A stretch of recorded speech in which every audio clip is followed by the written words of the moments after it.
Since the dawn of civilization, the powerful have conspired to twist the course of history to suit their own designs. Like puppeteers, a few shadowy figures could still be pulling the strings of destiny for billions. Those who cry conspiracy are usually mocked at, for sometimes the truth is so obvious it goes unnoticed.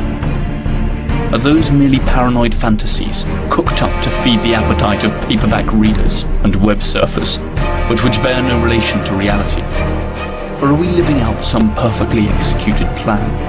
Wars, revolutions, social movements, terrorist attacks. Everything is given an official explanation. But perhaps nothing is what it seems to be. Let's dare to unveil the incredible world of secret societies. Of all the secret societies we know of, there is one that stands out from the rest due to certain characteristics that make it especially menacing. Its treacherous tenets, the scandal and the paranoia they've unleashed, and more disturbing, the suspicion that since its creation, it has intervened in each and every major world event that has steered the course of history. The Illuminati of Bavaria, the most fearsome secret society in history.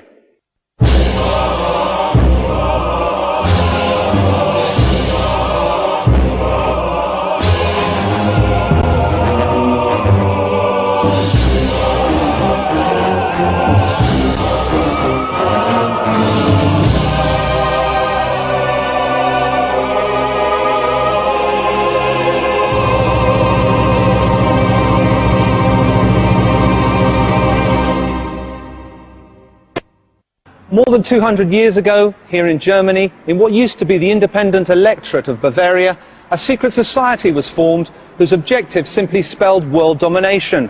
Its strategy to abolish all religions and governments in order to take control of humanity under a unified state, with no countries, no borders, and under the command of a single leader.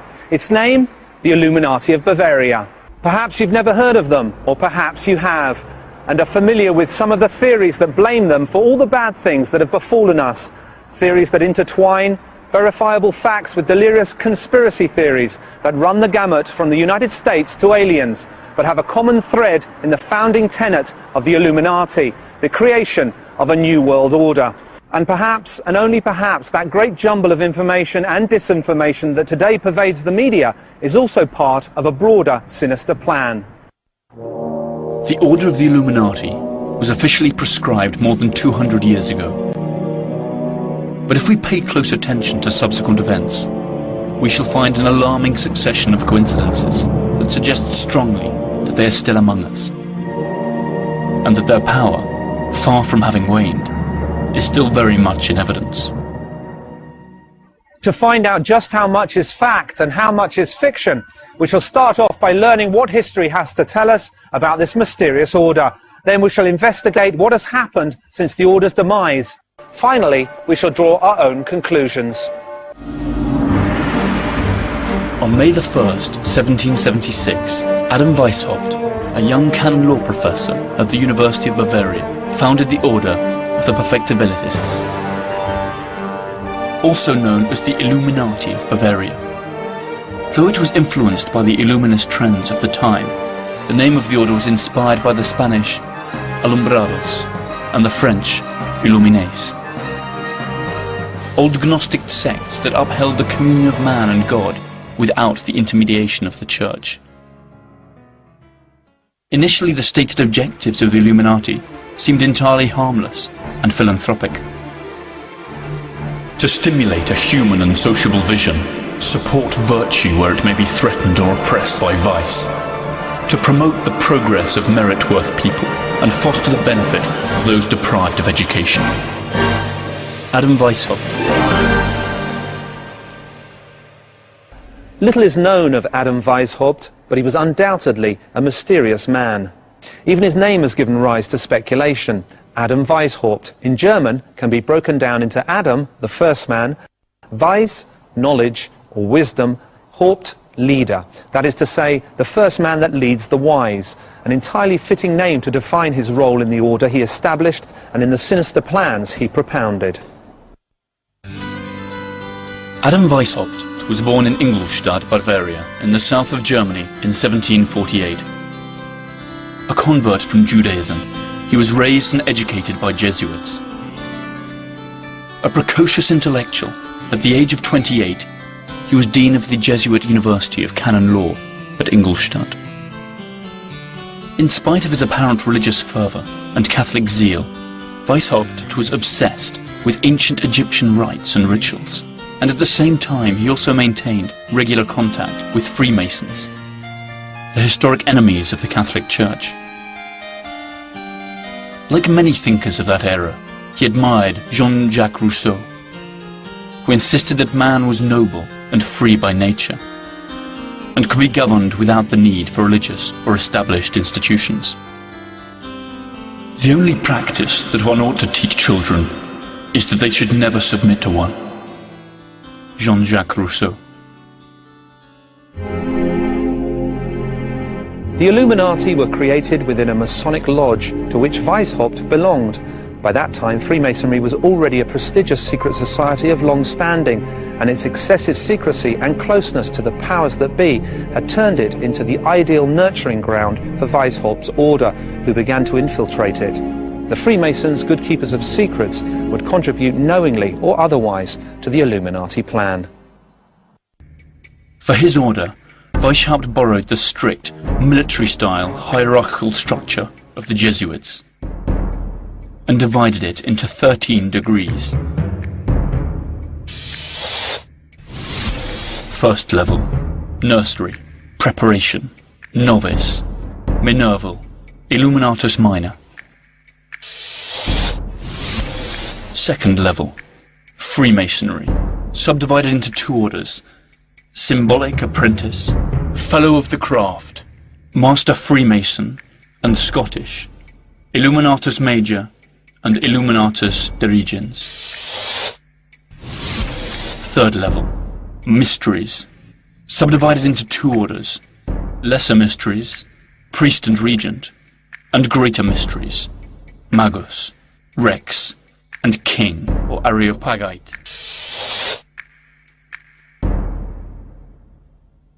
Curiously enough, the order was an incomplete structure. There were many minorvals, but the higher hierarchies were never completely filled, and they only existed in Weishaupt's mind, who proclaimed himself king, or Areopagite. Up until the year 1780, the Order of the Illuminati was only known within the boundaries of Bavaria.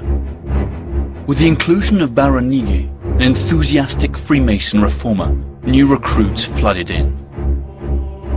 New academies for the Minervals were established and strict codes for secrecy enforced. The novices, or Minervals, did not know anyone in the order other than their instructor.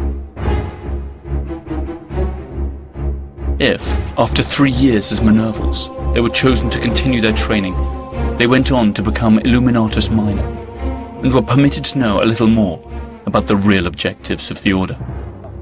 Weishaupt designed for his order a complex system of codes and aliases that seemed to pre-announce a strategy that would allow them to continue working underground sometime in the future. The Illuminati became a true secret society within another, that is, within Freemasonry itself. It soon became clear that the true objectives of Weishaupt and his Illuminati went far beyond simple altruism. The order was symbolized as the letter O with a dot in the center. Everyone assumed pseudonyms inspired by Roman and Greek history. Adam Weishaupt, Spartacus. Baron Nige, Philo. Franz Xavier Zouac, Cato. Marquis of Costanza, Diomedes, and so on. Cities and regions also received coded Hellenic names. Munich, Athens.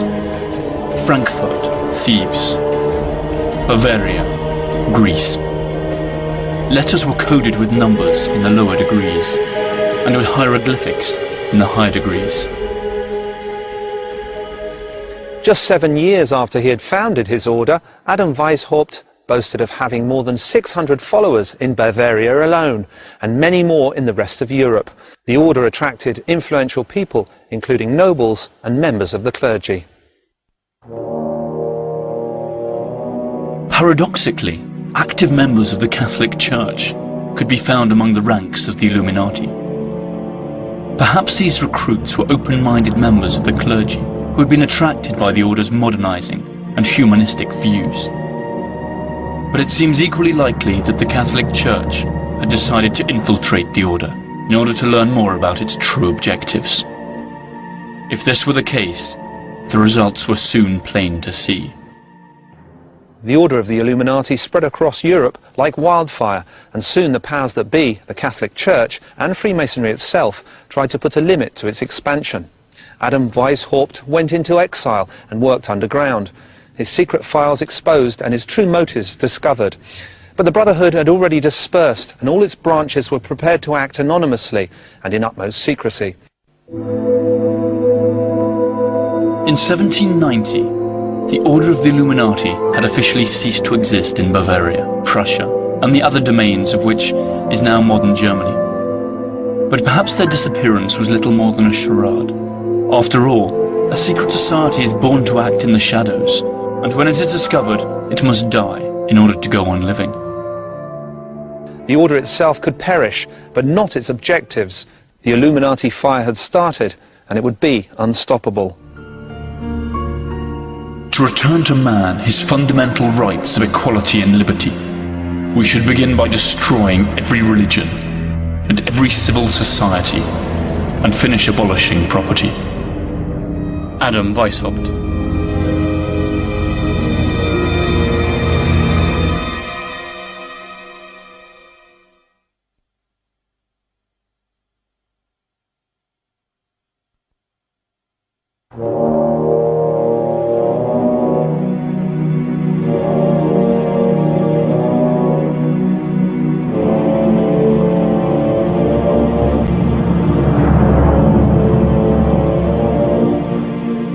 The secret society, known as the Order of the Illuminati, rose in the late 18th century. It was not the first secret society, and it would not be the last. But its name would always remain a magnet for conspiracy theorists, who maintain that it is still active among us today. 5 years after the Order of the Illuminati was created, Baron Adolf Knigge joined its ranks. He was the man behind its fast expansion and its attempt to infiltrate all of Freemasonry. Knigge, a bankrupt nobleman, a Freemason, a scholar and an occultist, found that Weishaupt and his Illuminati gave a new sense of purpose to his life. Knigge joined the order and worked for the Illuminati cause with fervour and conviction.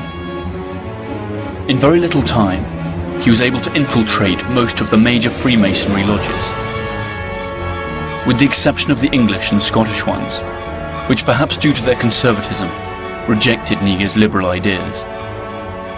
But barely 4 years after joining the order, Baron Knigge left, accusing Weishaupt of being a tyrant filled with delusions of grandeur, a megalomaniac that had deceived his own followers by claiming that the order had an ancient origin, when in fact it was a new cult tailor-made for his own personal glory. The events that followed would vindicate Knigge's charge. The innocent and charitable order of the Illuminati had deceitful objectives, and now, thanks to Knigge's contribution, it also had the capacity to achieve them. A short time after Knigge's desertion, Bavaria was buzzing with rumours that a certain secret order was aiming to put an end to established order and organised religion, and to create a new world order under a single unified government. This information could only have come from either Knigge himself or from those Jesuit infiltrators who had certainly witnessed strange initiation rites. A great deal has been said about the rituals of secret societies. The Illuminati were no exception. Perhaps the Jesuits who witnessed them decided it was time to act up. As a result of their testimony, the Catholic Church forced the Elector of Bavaria to ban the order.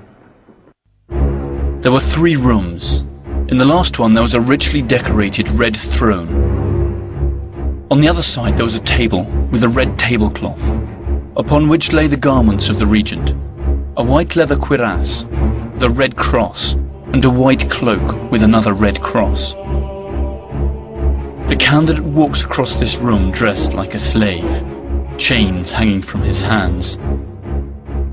and the regents say, "Stop, only free men can enter." And the defenders respond, "He is free, he has fled from his oppressors to join the Brotherhood." The room was red and brightly lit. The provincial was seated on the throne, and the other regents were in the middle room. The first room was black. It was used for the preparation of the novice, and in the center upon a platform there was a human skeleton, at whose feet lay a crown and sword. What do you think of these sad spoils? Was he a nobleman or a peasant? The correct thing to do was not to answer. The candidate received the explanation. The human condition is the only thing that matters. After that, the candidate took the oath.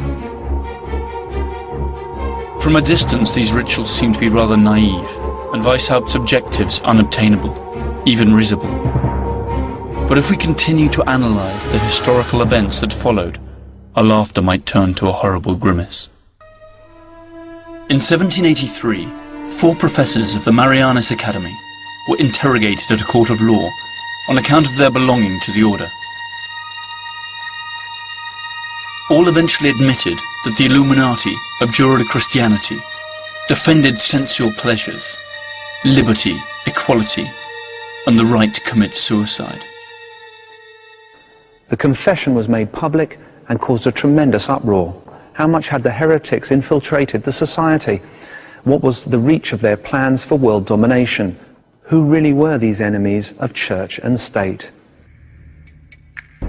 The Elector of Bavaria intended to eradicate this evil as he perceived it, and passed a law prohibiting every kind of secret meeting, a measure that, unfairly or not, affected all of Freemasonry. Finally, by means of another law, he banned the Illuminati altogether.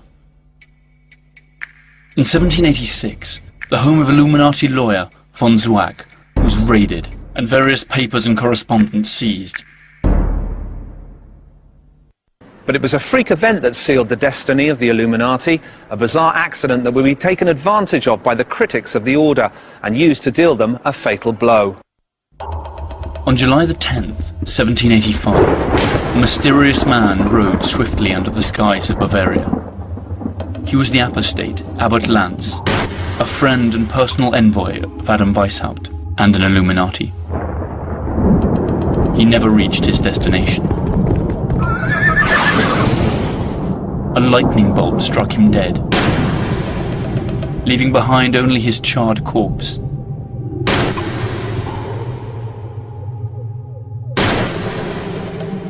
Curiously, the papers that he carried were not affected by the fire. When the authorities went through his sack, they found letters and documents that further incriminated the members of the order.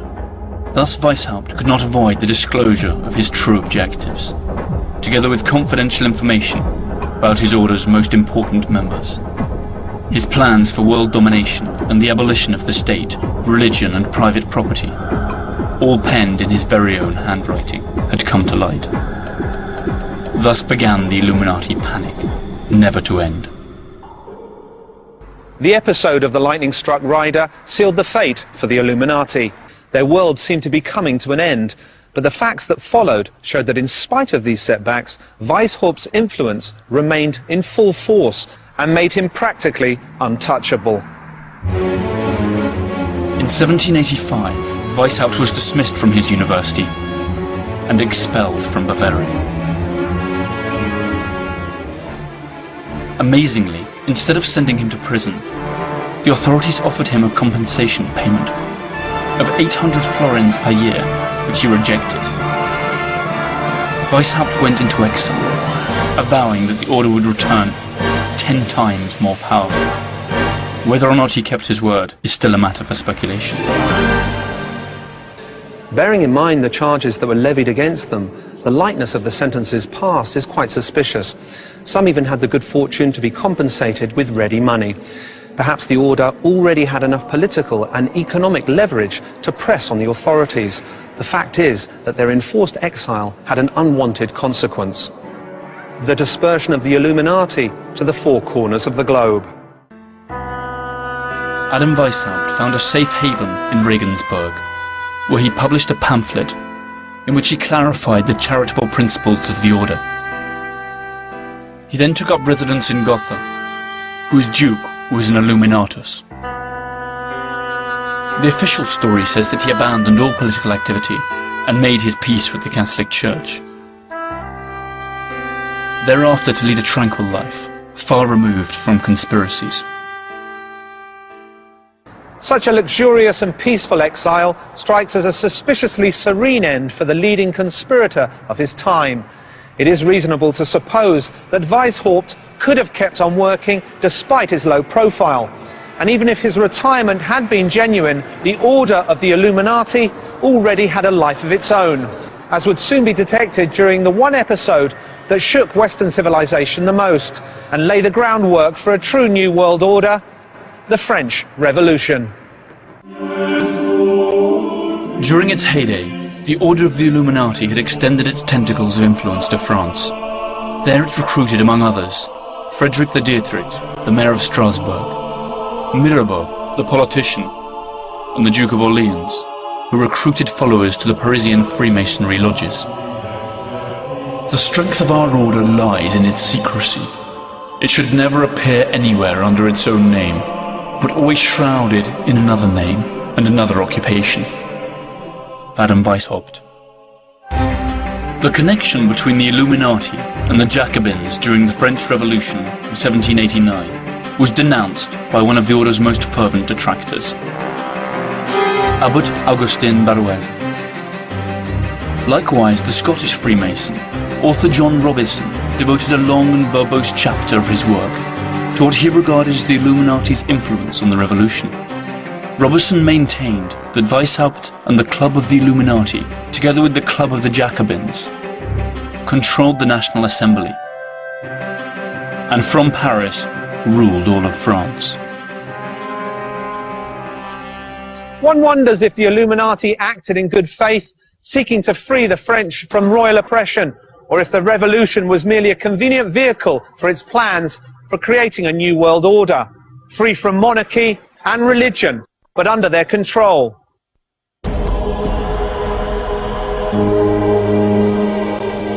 Little more is known about the order, since all the files related to it were conveniently destroyed during Allied bombing of German cities during the Second World War.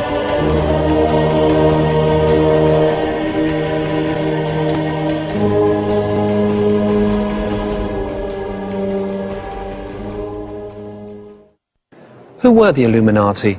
Heroes fighting for liberty and reason, or demented tyrants who sought to enslave the world? The answer has as many facets as there are ways of interpreting history, and the truth is that time has not helped to solve the enigma. A short time before its apparent disbanding, the Order of the Illuminati had lodges in more than 25 European cities, from Munich to London, including Vienna, Paris, and Naples. Pretty soon its name became associated with other illustrious names, and powerful clans and families that to this day decide the destiny of the world. Here is where the official history ends and the tracks of the Illuminati disappear. Adam Weishaupt died in 1830, apparently removed from any secret activity. But people noticed that the Illuminati plan for world domination coincided suspiciously with many of the events that apparently arose naturally by the will of the people. Princes and nations will disappear without violence from the earth. The human race will become one family, and the world the abode of reasonable men. Adam Weishaupt.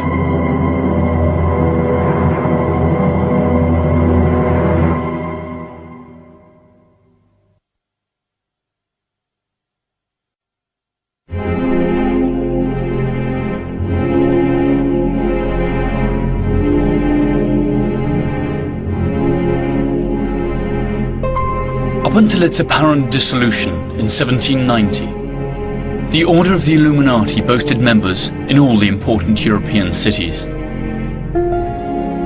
The Catholic Church's attempt to root out and destroy the Order, and the political persecution of its most important leaders had precisely the opposite effect of what was intended.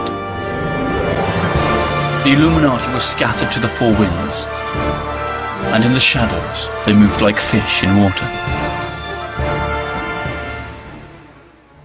Even after the apparent dismissal of the order, there were many who doubted that they had really ceased to operate. Their infiltration had been so widespread that every Freemason could now be suspected of being an undercover Illuminati. So the whole of Freemasonry was proscribed, and there was more to come. The order's reputation quickly spread to the New World. Books by Abbot Agustin Barruel and John Robison alerting the world to the imminent Illuminati peril were published in the recently founded United States, generating panic among their readers. The paranoia had crossed the Atlantic. In 1776, the year in which Weishaupt founded his order and began to infiltrate Freemasonry, the United States declared its independence. Many of its founding fathers were Freemasons. It is not known if some of them were subsequently recruited by the Illuminati. What is known is that many American religious communities felt threatened by the freedom of worship guaranteed by the new Constitution, which they denounced as part of an Illuminati conspiracy. In 1798, when the second president of the USA, John Adams, established May the 9th as a day of fasting and worship to implore the heavens' mercy and blessing for the imperiled nation, fingers were pointed at the order founded by Weishaupt, and a wave of panic flowed across New England.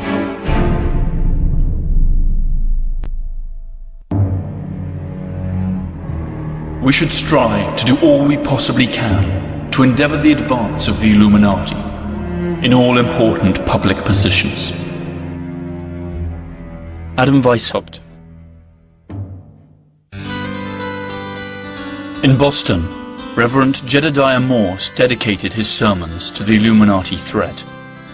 The media echoed his words, but no firm evidence of Illuminati conspiracy was ever uncovered. An immensely vast, rich and potentially powerful country where the practice of Freemasonry was widespread and accepted was certainly a fertile land in which to sow the Illuminati seed. Up to what point was the Illuminati panic of New England exclusively based on absurd conspiracy theories promoted by zealous religious leaders? It was none other than Thomas Jefferson who, after reading Abbot Barruel, came out in defense of Adam Weishaupt. In 1800, Jefferson wrote to his friend Madison, "Adam Weishaupt believes in the indefinite perfectibility of man. He thinks he may in time be rendered so perfect that he will be able to govern himself in every circumstance, so as to injure none, and to do all the good he can, to leave government no occasion to exercise their powers over him, and of course to render political government useless. This, you know, is not far removed from our own ideals." Jefferson's main opponents, the Federalist Party, founded by Alexander Hamilton, proclaimed that Jefferson, as well as the Democratic Republican Party, were all controlled by the Illuminati. Nothing was ever proven. Jefferson's party is the forerunner of the Democrats and Republican parties that today take turns to govern the USA. The Illuminati paranoia faded out in the 19th century, but almost 100 years later it was reborn, stronger than ever. In the early 20th century, English right-wing writer Nestor Webster stated without offering any proof that since 1786 a lodge of the Order of the Illuminati had become established in Virginia and 14 other American cities. According to her, this had given rise to a hidden theocracy of Jews, Kabbalists, Masons, anarchists, Illuminati, occultists, and heretics. With her ignorance and racism, Nestor Webster contributed to a renewal of interest in the order she manifestly abhorred, and formally introduced anti-Semitism as an important element in conspiracy theorizing. Sadly, no conspiracy theory is worth its salt if it does not include the Jews in it. The writings of Nestor Webster may have stoked the flames, but the fact remains that long before that, and long after, theories of world domination have always included economic power, especially international banking, an activity that is often exclusively and mistakenly attributed to Jews. And the Illuminati conspiracy was no exception. Many authors of supposedly serious history books uphold the idea that international banking is in the hands of the Illuminati Jews, who for centuries have financed both sides fighting wars in order to create anarchy and chaos, a state of affairs that would, in their view, inevitably lead to a new world order, which the Illuminati would come to control. The bête noire of these conspiracy buffs is the Rothschild clan, immensely powerful and conveniently Jewish. History tells us something different. The only connection between the Rothschild clan and the Illuminati is that the patriarch of the Rothschild clan, Amsel Meyer, had, among many other clients, Prince William of Hesse, who seems to have been one of the first members of the Order of the Illuminati. Though it's true that the Rothschilds, in common with almost all European bankers, financed wars and revolutions, this activity, though morally questionable, does not constitute evidence that they were world conspirators or Illuminati. There is no proven connection between Jews and the Illuminati. However, in the early 20th century, another English writer, Lady Queensborough, proclaimed and denounced the existence of a global conspiracy in which Jews and the Illuminati played a key role. Her books, though poorly researched and devoid of proper evidence, were widely read at the time, a period which we should not forget coincided with the rise of Adolf Hitler and the slaughter of 6 million European Jews, among other victims. In spite of the conspiracy theories that link Judaism, international banking, world domination, and the Illuminati, Weishaupt himself wrote, "Jews, pagans, women, monks, and members of other societies are excluded from the order." The vast majority of Illuminati were Christians by birth. Many of them were drawn from the nobility, and were even clergymen. Women and Jews were only to be accepted in separate lodges and academies. In spite of this, it has frequently been claimed that the protocols of the learned elders of Zion, an anti-Semitic rant drawn up by the Russian Tsar's secret police, is in reality the literal transcription of a discussion of Illuminati Congress, where a group of Jews outlined plans to take over the world. Adolf Hitler used this libel to stoke hatred against the Jews, and even denounced a Jewish Masonic conspiracy. The curious thing is that many of the very same authors and conspiracy hunters who attack Jews and Freemasons do not hesitate to accuse Hitler himself as a covert Illuminatus, together with Stalin and Marx, and finally end up putting in the same bag Marxists, Bolsheviks, bankers, Jews and Nazis. A decidedly unlikely mix. Jews have not been the only ones to be singled out. The Illuminati have also been linked to a larger or lesser degree with whatever bogeyman persecution mania the human mind can concoct. Terrorists, demons, even extraterrestrials. And it is here where information blurs into disinformation. In 1976, a writer named Des Griffin tried to revive the belief that the origin of the Illuminati is the rebellion of the Lord's angels and the expulsion of Lucifer. The name Lucifer means him who brings light, just as the word Illuminati means the illuminated. A thesis that not even Weishaupt himself could have dreamt up. Other authors believe that the Illuminati obsession with power can be traced to our reptilian brain, the brainstem that controls our impulses, and in some few incoherent sentences conclude that the Illuminati are really galactic reptiles disguised as human beings. A search on the internet for the words New World Order produces more than 1,400 million web pages, most of dubious content. So much disinformation and stupidity is eye-catching. Why are there so many theories dedicated to the minuscule group of conspirators who supposedly disappeared more than 200 years ago? What if the paranoid are not totally wrong? After all, we compare the world in 1790 with the world today, the main Illuminati objectives have been achieved, or have at least been set in motion. Coincidence? Or is it that this wealth of conspiracy theories is just serving the purpose of drawing our attention away from certain irrefutable facts? We shall direct all of humanity, secretly. We will influence all political transactions. Adam Weishaupt.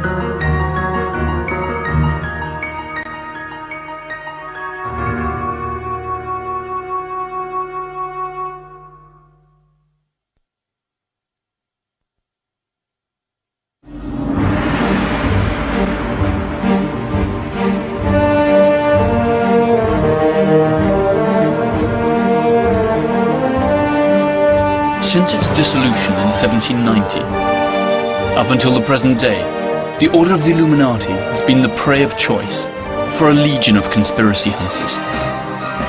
Most of the accusations are downright hilarious. Satanic cults, scientific experiments in parallel dimensions, contacts with aliens, and all of the above simultaneously. So much disinformation helps conceal certain historical facts that chime perfectly well with the original Illuminati plan to generate a new world order under their control.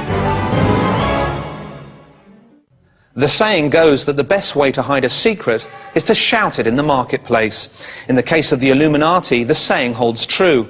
Because if we analyse carefully some of the major world events of the last 200 years, we will see that the ideals of Adam Weishaupt and the Illuminati of Bavaria seem to have borne fruit. Let's start with their first postulate to put an end to established government. Since the creation of the Order of the Illuminati, the European monarchies have indeed lost all real power. Most modern countries are now constitutional democracies. And those which still have royal families use them as mere ornaments of power, or as tourist attractions. The Bolshevik Revolution not only put an end to the Russian monarchy, it also abolished private property, another of the Illuminati ideals. The resultant Soviet Union also complied with another Illuminati objective, soon implemented by every Western nation, to establish full, equal rights for men and women. Let us speak now of the second postulate, unification under a single world government. Since its creation in 1945, conspiracy mongers have considered the United Nations and its predecessor, the League of Nations, the Illuminati dream come true. A supranational agency capable of passing resolutions with which sovereign states must comply or else face the consequences. The most terrifying aspects of these theories is that in order for the UN to be created, 2 world wars had to be fought, in which millions lost their lives. Conspiracy theorists will say that the wars were just part of an Illuminati plan to lead us to where we stand today. Above all, the truth remains that Weishaupt's first postulate of creating a new world order under a unified government is closer to becoming true today than it was 200 years ago.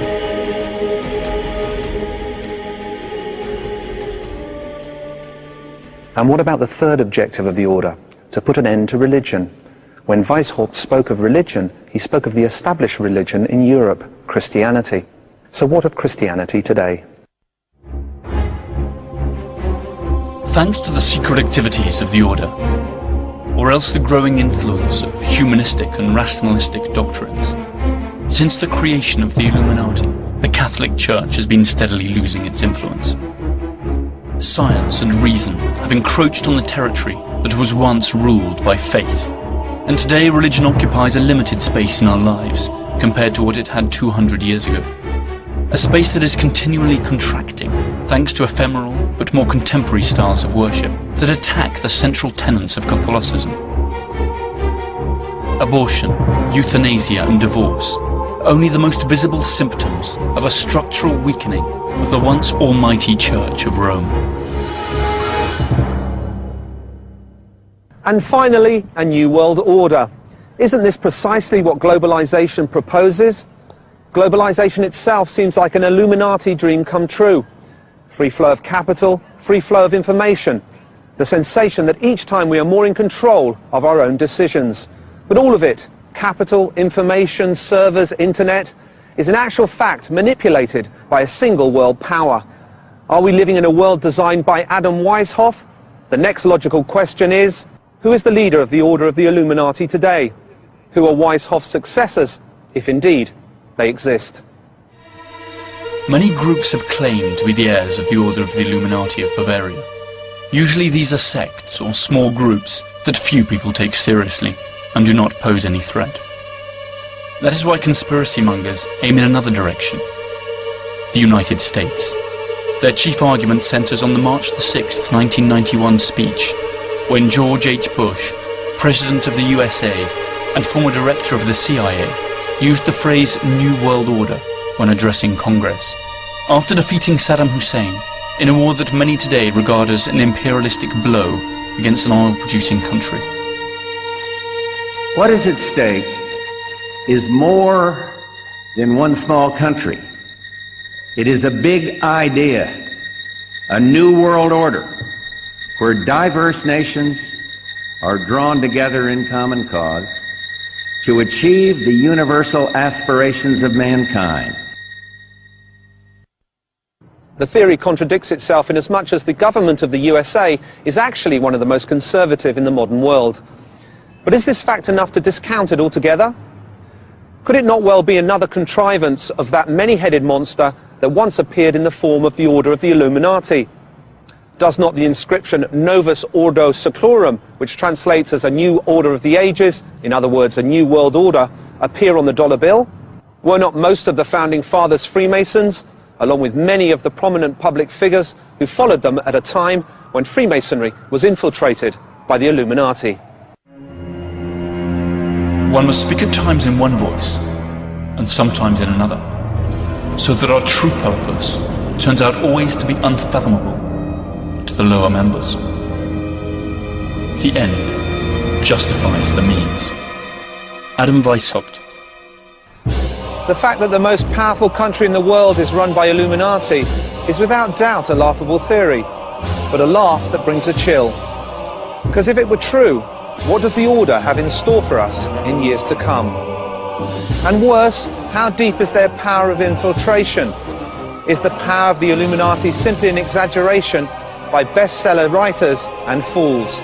Or are we on our inevitable way to a new world order? United States of America, the most powerful nation of all time. A good friend to have, a terrible enemy to confront. But the world champions of democracy may be hiding a dirty little secret, because they may well be the first ever Masonic country. A nation built on secret alliances, yet still their very own citizens remain unaware. As does the entire world.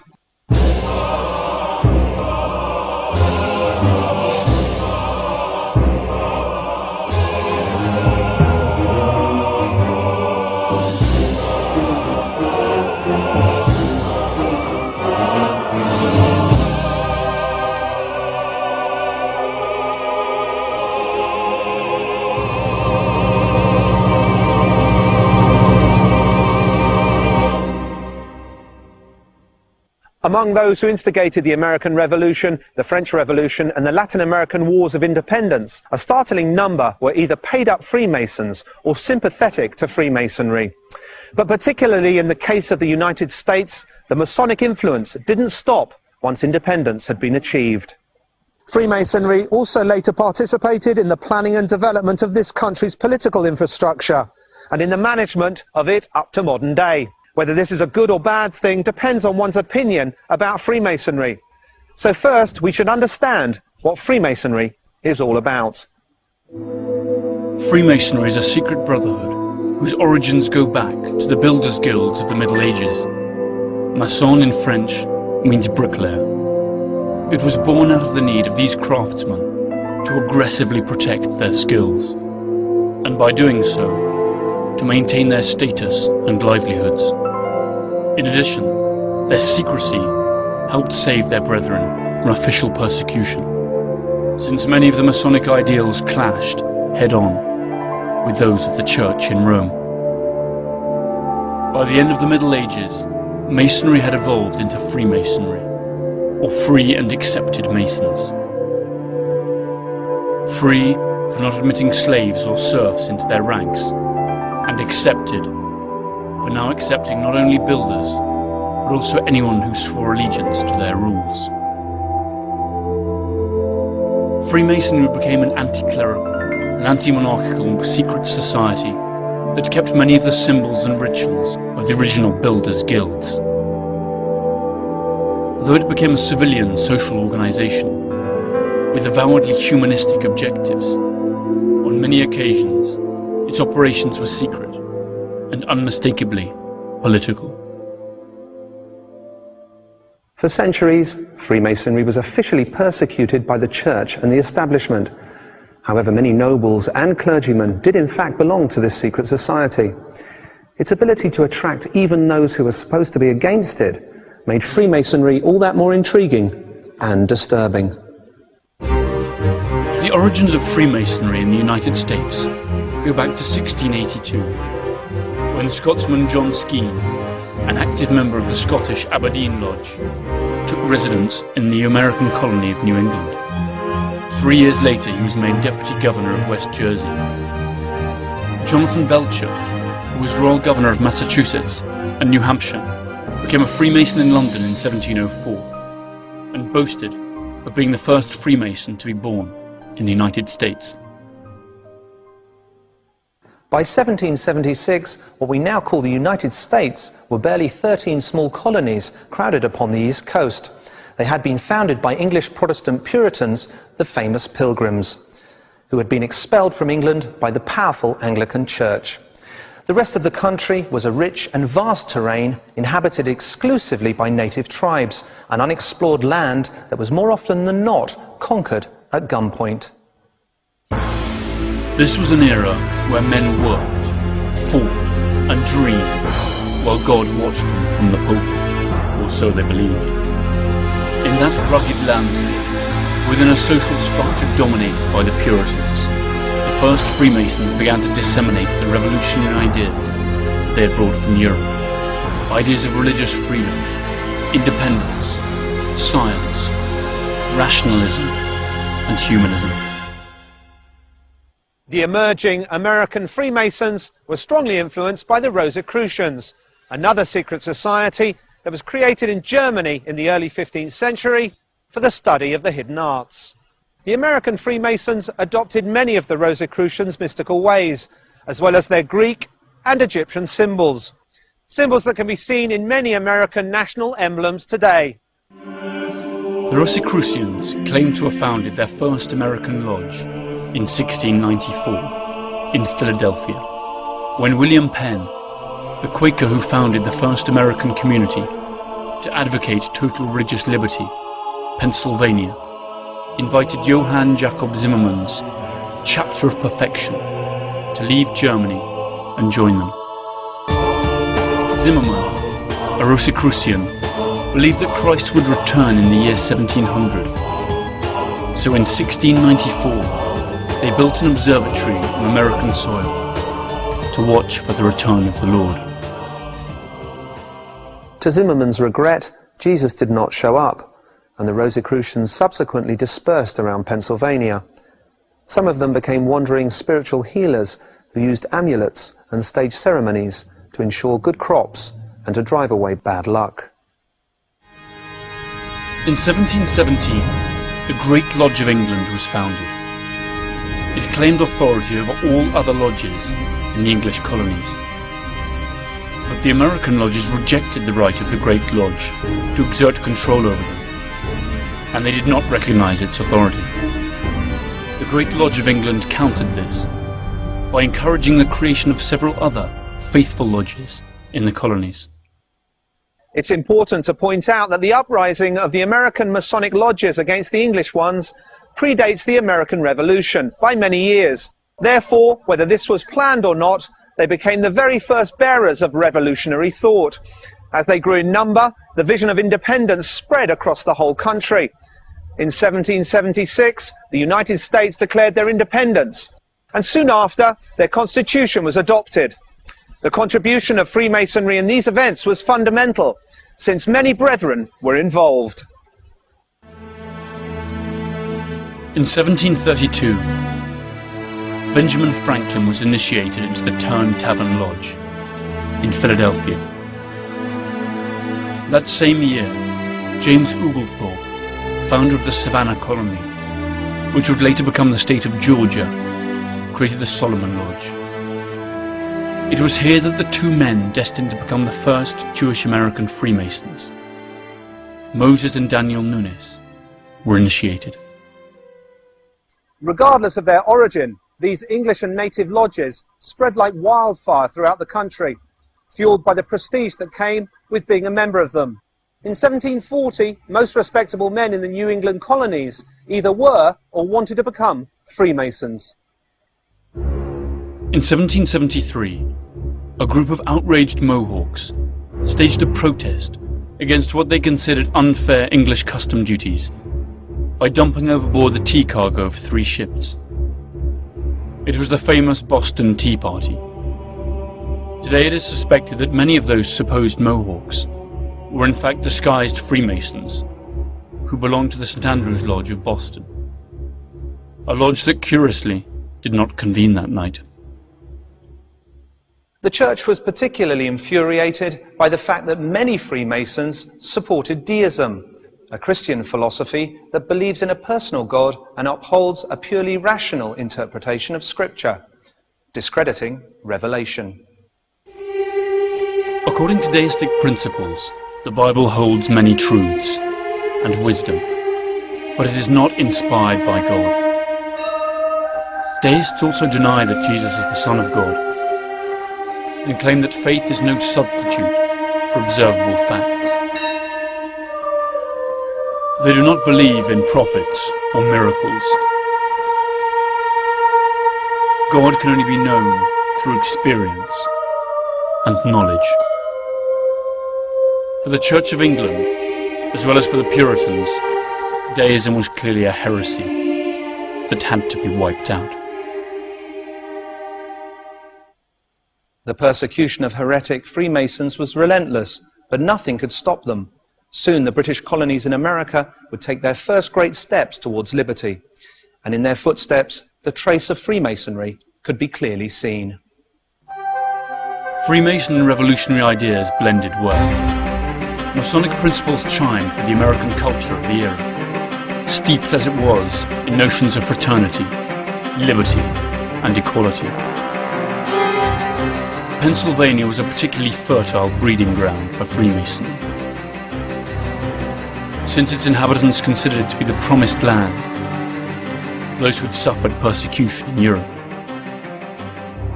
Here, Freemason symbols even appeared on crockery and home furniture. Although Freemasons were in favour of equality, slavery was still in existence in the United States, and they did not accept black people. So those freed slaves began to found their own lodges. Such was the case of the Prince Hall Lodge. In 1775, while still under British rule, the most worshipful Prince Hall Grand Lodge was created in Boston as a segregated chapter for free blacks, named after an emancipated slave, Prince Hall. During the War of Independence, many of these black Freemasons, including Prince Hall, joined the revolutionary forces and fought with the Continental Army against the British. Today, the Prince Hall fraternity has over 4,500 lodges worldwide, with a membership of over 300,000 Freemasons. In 1776, the United States of America declared their independence, and soon after, their constitution was adopted. The contribution of Freemasonry in these events was fundamental, since many brethren were involved. But it didn't end there. Freemasonry's involvement went a lot deeper, and it was at the foundation of the whole governmental system. So one wonders what previous oaths had the Freemason founding fathers taken before placing their right hand on the new constitution, and how much of what has been built since was done to protect the interest of the Freemasons. 16% of the signatories of the Declaration of Independence were Freemasons. A quarter of the signatories of the Articles of Confederation were Freemasons, and a third of the signatories of the Constitution were Freemasons. By the time George Washington took the oath of office as first President of the USA, a third of the governors of the original colonies were Freemasons too. Freemason John A.C. Muhlenberg was the first Speaker of the House of Representatives. Freemasons John J. Blair and William Cushing were justices in the first Supreme Court. Close to 46% of the officers of the Continental Army, or Independence Army, were Freemasons, as were almost half of their 78 generals. Now, if we heed to the Freemasonry's ideals of liberty and fraternity and focus on its positive contributions, maybe it wouldn't matter if the United States is a Masonic country. However, we are speaking of a secret society that for centuries has practiced strange rituals and taken mysterious oaths, and whose practices have all taken place behind closed doors. So what if the most important democracy in the world really responded to the interests of small groups of people whose actual goals are kept secret from its own citizens? How much of the phrase "all men are equal under the law" remains true when we discover that the architects of this great democracy belong to societies whose members protect each other and won't even let their own women join? After the Declaration of Independence, American lodges declared their own independence and stopped concealing their existence. They began to open headquarters in public buildings for all to see. This increased their popularity. Masonic halls were often used for social and civil gatherings, since they were usually the best venues in town. In spite of their declared non-political affiliation, Masonic lodges indeed became active in politics, and often operated openly and side by side with the established political parties. Today we can see numerous traces that confirm the presence of Freemasonry in America. They are in plain view all around us, from the more conspicuous Masonic temples to the lesser-known symbols that are incorporated in its very own currency. And that is only the tip of the iceberg. What is actually below the surface? What is it that these symbols mean, that almost 300 million citizens swear by every day? What is the true ideology of the most powerful country in the world? And how does it affect their actions? And where will it lead them?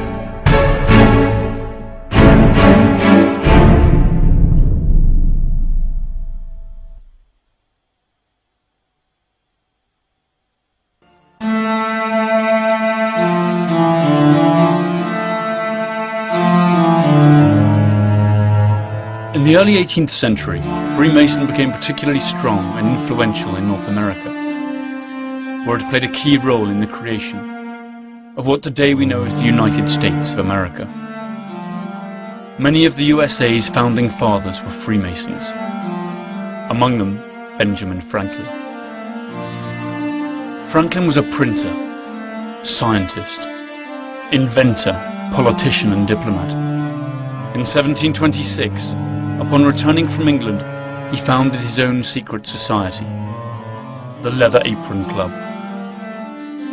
He was later initiated a freeman in a Philadelphia lodge and published the first American book on Freemasonry in 1734, the year that he was named Provincial Grand Master of the Grand Lodge of Pennsylvania.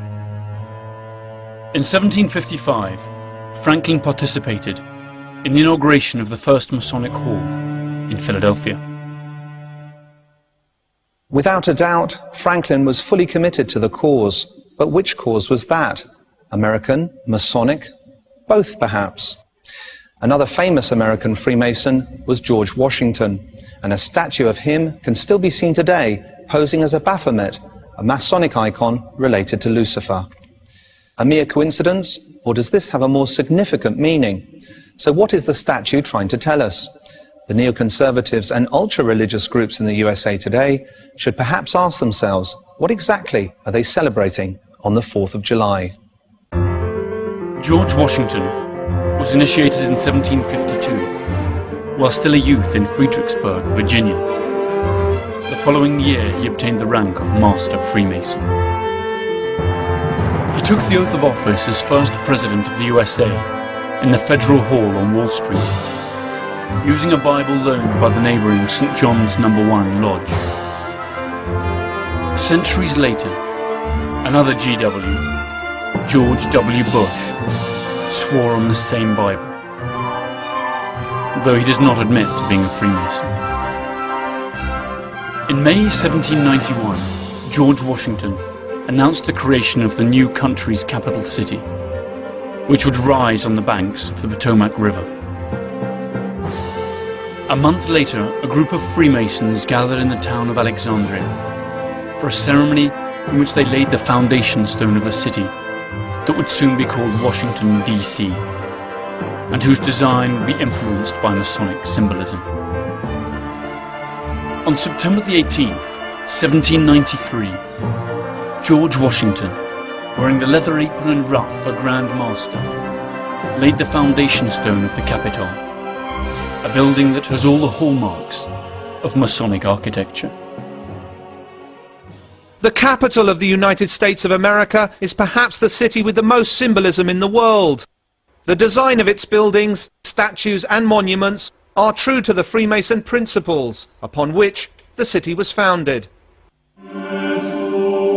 The first blueprints of the Capitol were drawn up in August 1791 by French engineer Pierre-Charles L'Enfant. L'Enfant worked together with the American civil engineer and astronomer Andrew Ellicott, who charted the land in 1790 under the directions of Thomas Jefferson and George Washington. Except for Jefferson, they were all Freemasons.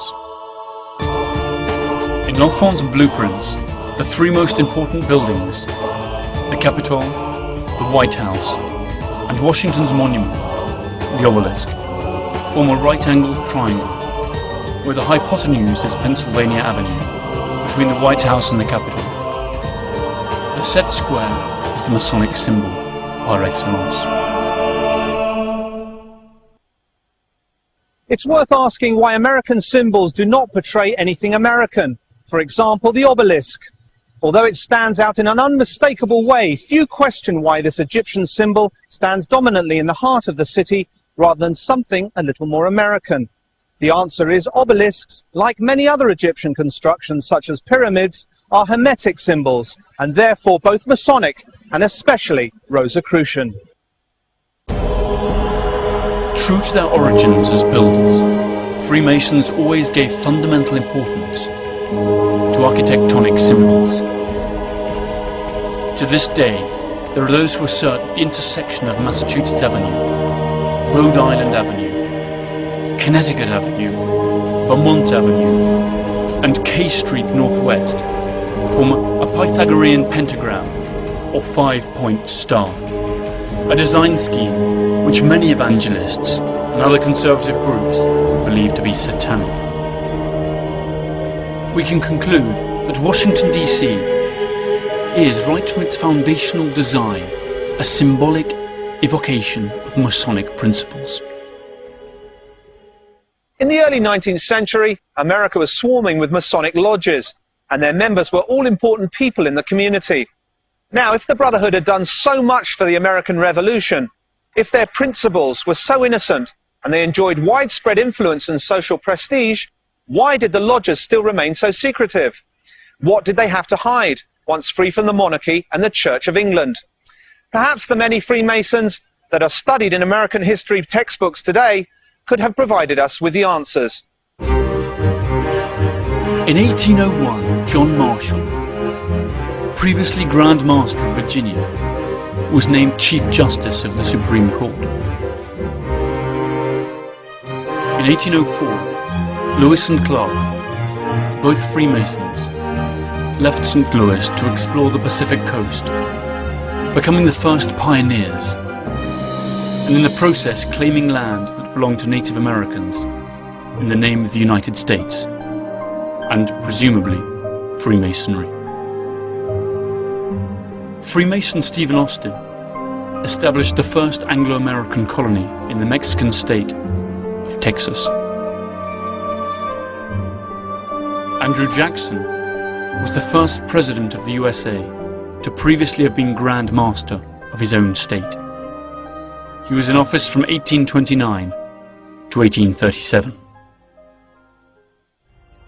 However, in this, its most active period, Freemasonry was infiltrated by a sect who had disturbing objectives, the Illuminati of Bavaria, who were, or still are, a mysterious organization who are capable of infiltrating one of the oldest brotherhoods in the world to manipulate it for their own needs.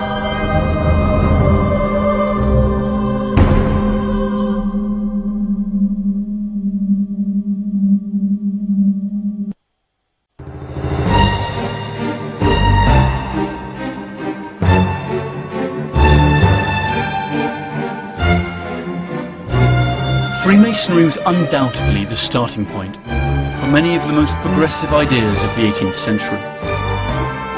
In the American continent, the old European Brotherhood found a fertile soil for its anti-monarchic and anti-clergy ideas to flourish. Freemasonry had a direct and profound influence on the independence movements of Argentina, Chile, Ecuador, Peru, Venezuela, Colombia, and of course, the United States of America. Up to this point, we can say that beyond the typical criticism, Freemasonry's role in American history was positive. In 1776, in Germany, the Order of Illuminati of Bavaria was founded. This was an organization created by a megalomaniac that very soon infiltrated almost all the European Freemasonry and perhaps the American lodges too.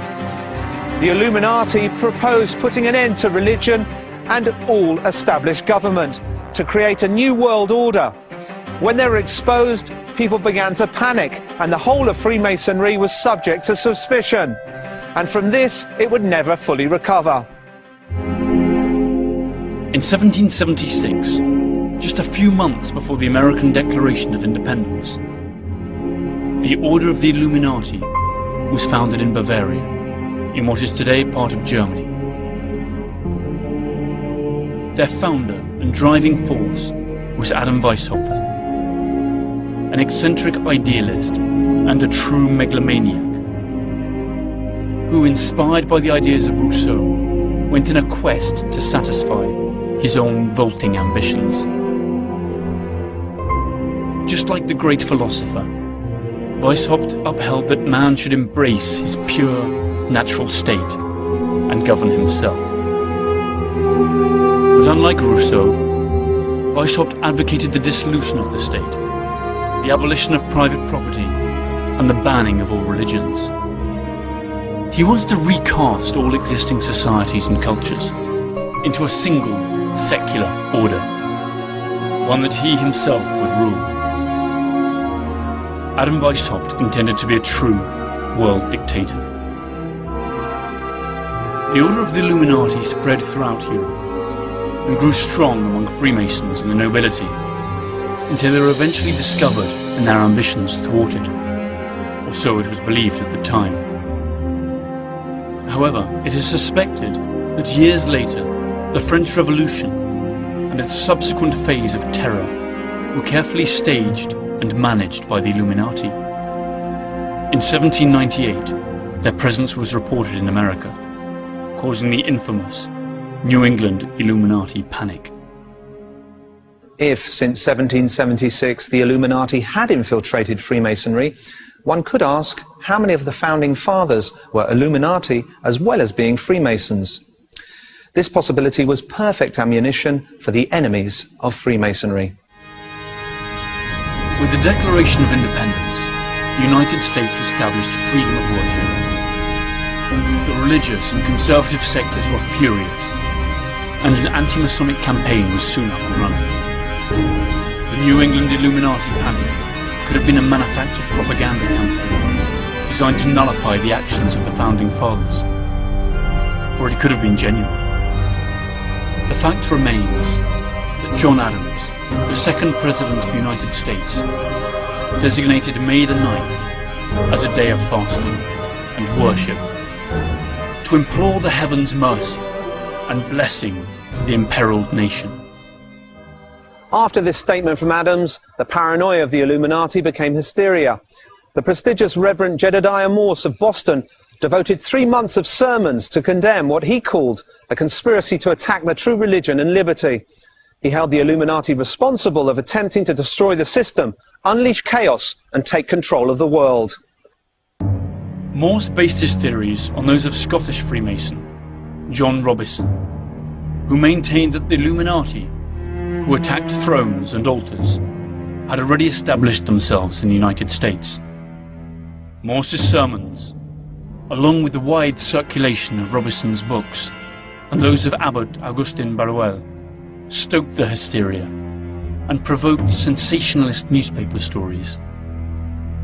In the end, no hard evidence of an Illuminati conspiracy could ever be found.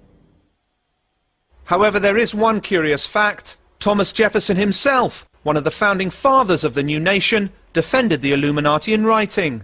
From that moment on, he would be accused himself of being one of the infiltrators in America.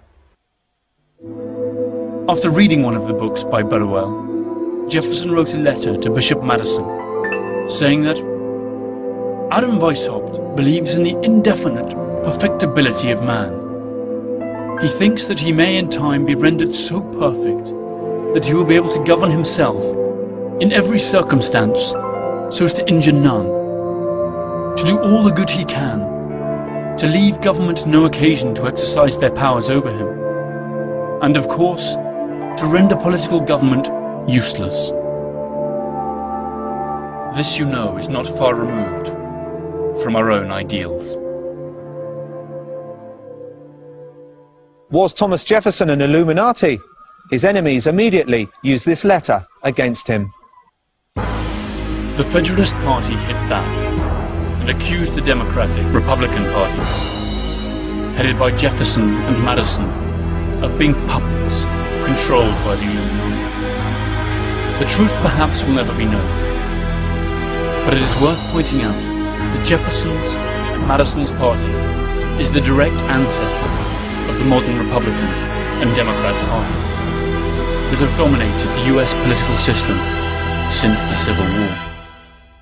The design of the Great Seal of the USA itself is covered with Masonic symbols. Some even dare say Illuminati symbols.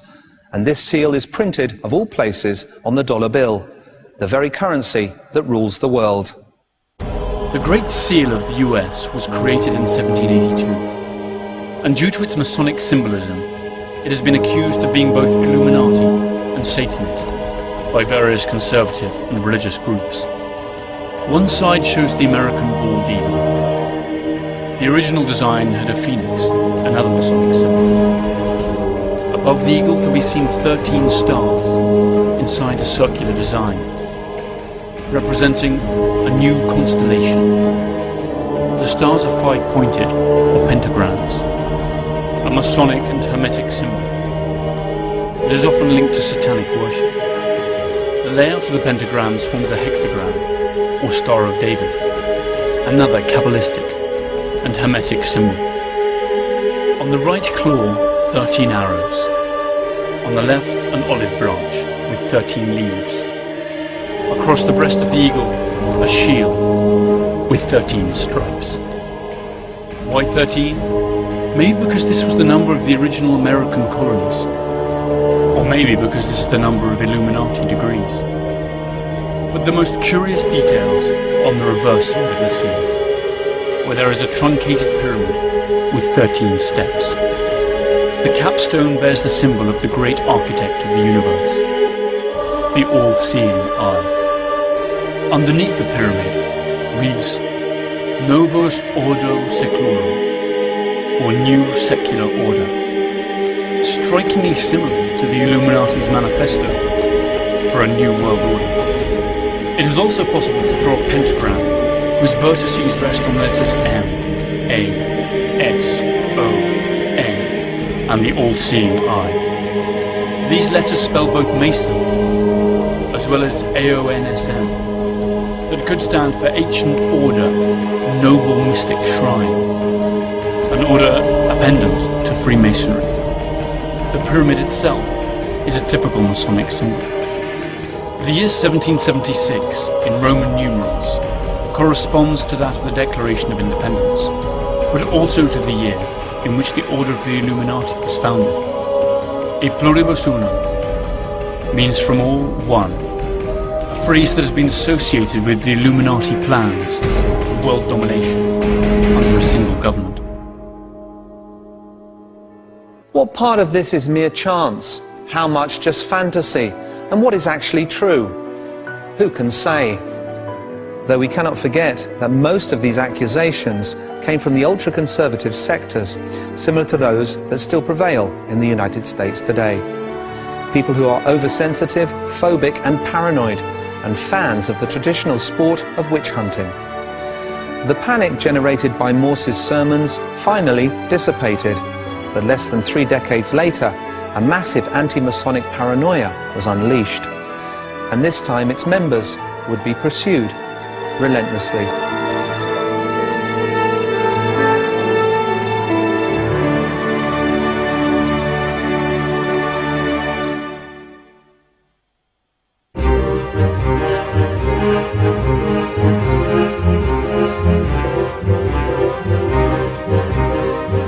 In September 1826, in the small town of Batavia, in New York State, a man named William Morgan disappeared. He was a former Freemason and a swindler who had threatened to write a book revealing the secrets of the secret society. Up until then, many anti-Masonic books had been published, but all of them had been written by outsiders. Morgan's book promised to be the first one written by an insider, and one which would reveal some of their deepest secrets. The Freemasons of Batavia first tried to burn down the print, and then managed to have Morgan accused of petty crimes. Finally they abducted him and carried him to Fort Niagara on Lake Ontario, ordering him to cross the border into Canada. They said they gave him $500, a horse, and told him to head north and never come back. Morgan was never seen again.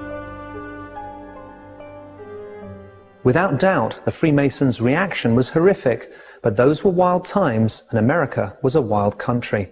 Many suspected that the only journey that Morgan made was to the bottom of the lake. The fact remains that nobody saw him alive again, and the episode ended in a suspicious trial that unleashed the wrath of the population, and a witch hunt followed.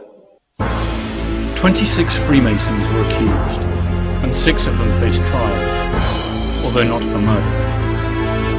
The verdicts were very lenient. It was widely believed that the district attorney and the judges were also Freemasons. This caused a wave of demonstrations, began in New York and spread all over the country. Public opinion was once again inflamed. In the long run, the book was finally published by a daring associate of Morgan's. The paranoid and scandalous tone of the book made it an immediate bestseller. The average American already loved to imagine conspiracies and speculate about invisible enemies. Suddenly, the honorable and prestigious society became a sinister sect in the public eye. On St. John's Day, 3,000 people went to the headquarters of the Batavia Lodge, attacked the Freemasons, and looted the premises. In every town and village, lists were published denouncing the local Freemasons. In the years that followed, anti-Masonic sentiment spread all over the United States. In the 1832 presidential election, the anti-Masonic party came in third, with 8% of the votes going to its candidate, William Wirt, a former Freemason. Freemasonry stood accused of being anti-democratic, anti-American, and anti-Christian. A cloud of suspicion was cast over all the country regarding Freemason congressmen, judges, and public servants. it would not be the last time that a ghost enemy would be created in times of elections. Between 1827 and 1837, Freemasons dropped in numbers, from 100,000 to 40,000. Of the 500 active lodges in New York, only 75 remained. Many went underground and abandoned their annual banquets and parades. But Freemasonry had thick roots that ran deep. In just a few years, thanks to a certain Albert Pike, it made an amazing comeback.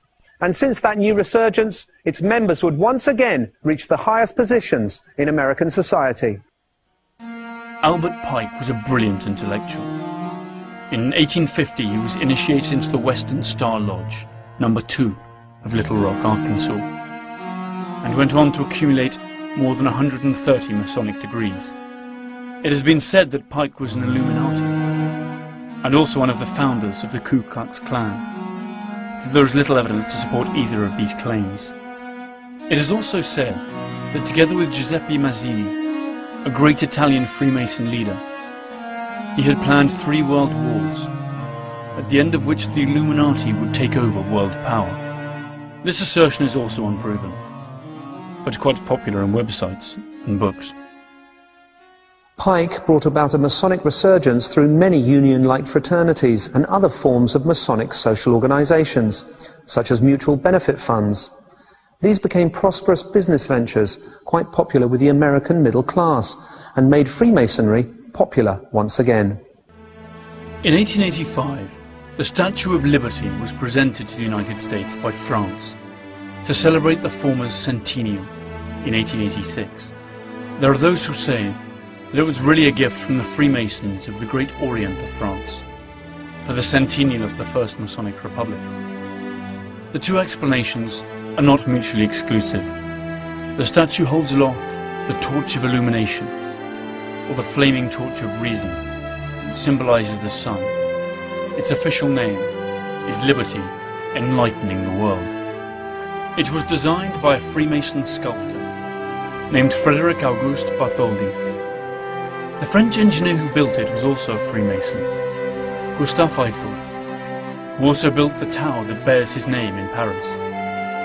The foundation stone was laid in a Masonic ceremony organized by the New York lodges in 1884. The Statue of Liberty is a perfect example of how Freemasonry can conceal its messages in clear sight of all. For more than a century, hundreds of thousands of immigrants from all over the world and hundreds of millions of tourists have greeted and admired, without knowing it, a Masonic symbol of illumination. At the beginning of the 20th century, Freemasonry was once again a powerful force in the United States. The days of persecution were long gone. Many of the key government jobs were back in their hands. Among them, the Oval Office in the White House. Theodore Roosevelt, president from 1901 to 1909, was master of the Lodge Mightycock, number 806 of Oyster Bay, New York. William Howard Taft, president between 1909 and 1913, was Grand Master of Ohio Freemasonry.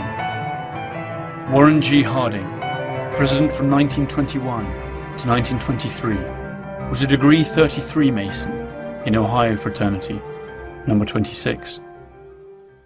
With the Great Depression of the 30s, the Brotherhood lost almost 600,000 members. However, Franklin D. Roosevelt, a Freemason himself, brought the country back from the brink of disaster. The Freemasons' prestige kept growing. The growth of Freemasonry lasted until well into the early 1960s. From its ranks emerged presidents and senators, including Harry S. Truman, president from 1945 to 1953. He had attained the rank of Grand Master of Missouri Freemasonry, the highest degree in the organization. The last president to be an acknowledged Freemason was Lyndon B. Johnson, who was initiated as a Mason in Texas, and whose time in office lasted from 1963 to 1969. Johnson stepped up into office following the murder of the first ever Catholic president of the USA, John Fitzgerald Kennedy. And then suddenly, Freemasonry lost its popularity. No longer was it a subject of conversation, except for books on conspiracies and dubious websites. Had Freemasonry gone out of fashion, or was it just taking a break after a job well done? It's hard to believe that a secret society, which has influenced the creation and development of the most powerful state on earth, whose presence is felt in all of that state's national symbols, has been reduced to a mere social circle, where citizens in exotic clothes practice secret rituals that alternate with bingo events and themed balls. Today, fundamentalist groups, such as televangelists, ultra-conservative Christians, and elected but totalitarian leaders seem to flourish as they once did in the Middle Ages. It stands to reason that their historic archenemy, Freemasonry, would not yield ground that easily. Was or is Freemasonry a state within a state, a shadow government? And do they dominate the world by dominating its most powerful nation? The United States is a country with the most accessible public information on earth.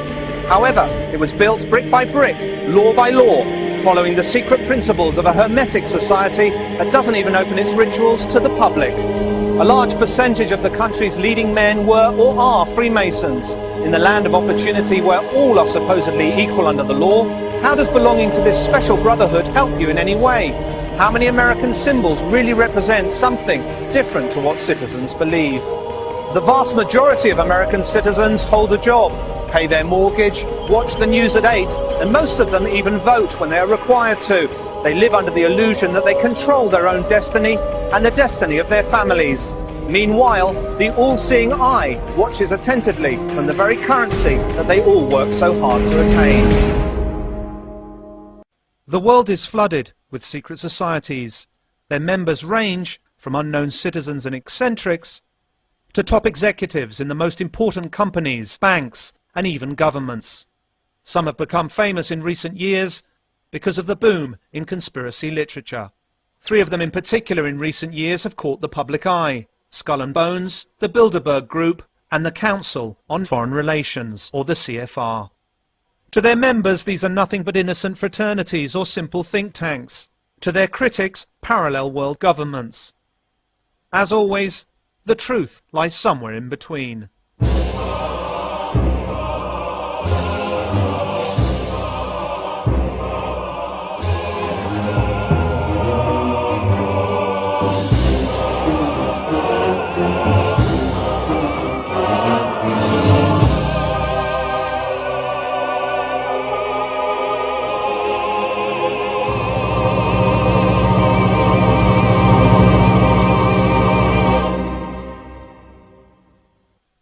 The United States of America is the most powerful country in the world, the single remaining superpower that dictates the global agenda. But ironically, the political system of this champion of democracy was built under the guidance of mysterious fraternities and organizations we know little or nothing about. Secret societies have actively participated in the construction of the American governmental system. Freemasonry, to name just one society, left its imprint on the Declaration of Independence, the American Constitution, and on dozens of national symbols, from the Great Seal of the US to the dollar bill. This American passion for secrets, rituals, and exclusive clubs has been particularly strong in its universities, where the fraternity system was developed. The fraternities, or frats as they're most commonly referred to, are student associations with academic and philanthropic goals. However, they also abound in codes of silence and initiation rites, very similar to those found in Freemasonry and other secret societies. The first ever recorded frats were the Flat Hat Club and the Phi Beta Kappa, both founded at Yale University. Also in Yale, one of the most enigmatic and most notorious fraternities in the world arose, one that has always been favoured by the cream of American society. Its name, Skull and Bones. Skull and Bones was founded in 1832. Its original name was the Eulogian Club. Its creator was a merchant named William Huntington Russell, owner of Russell and Company, a transport company which was rumoured to smuggle opium into China during the Opium Wars. The name Skull and Bones probably comes from a curious tradition. During their meetings in the campus chapel at Yale, the society used to hang a skull and 2 crossed shin bones upon the door as a warning that they should not be disturbed. The society was also known as the Order of Death, Cooperation Star, or simply the Order. In 1856, 24 years after its foundation, the Order was granted an important plot of land on the university campus and built its official headquarters there. It is a windowless stone construction that can still be seen today. They call it the Tomb. The tomb has a dark, labyrinth-like layout that spans 3 floors and an attic. It comprises a number of halls and secret cabinets, chambers with mannequins in full armour, candlesticks, old photos, flags and manuscripts, and a sinister collection of bones, supposedly belonging to historical figures, including the skulls of Mexican revolutionary Pancho Villa and the Indian chief Geronimo, and even that of Panamanian dictator General Omar Torrijos. In the keep of the labyrinth, there is a vault with the enigmatic number 322 on the door. Inside, there are just 2 chairs and a table. This was where the candidates are said to meet Madame, a skeleton that is supposed to be that of Madame Pompadour. Their passion for bones and skulls could be considered in bad, albeit innocent taste. However, a much more serious accusation hangs over the Brotherhood of Death: its sympathy for the Nazis. Critics of Skull and Bones insist that the society is not originally American, but rather an offshoot of some German right-wing order. This could well be true. Its founder, William Russell, did indeed live for some time in Germany before attending to his senior year at Yale. And it was actually on returning to the USA that he established the fraternity. Always according to its critics, the number 322, the Order's identifying number, hides a coded message.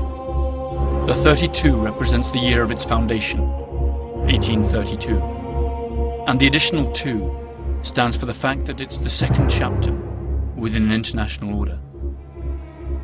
Alexandra Robbins, a Yale graduate and author of a book on the subject, stated that the society owns a valuable collection of Nazi objects and memorabilia, and eats its dinners off Hitler's private silver service.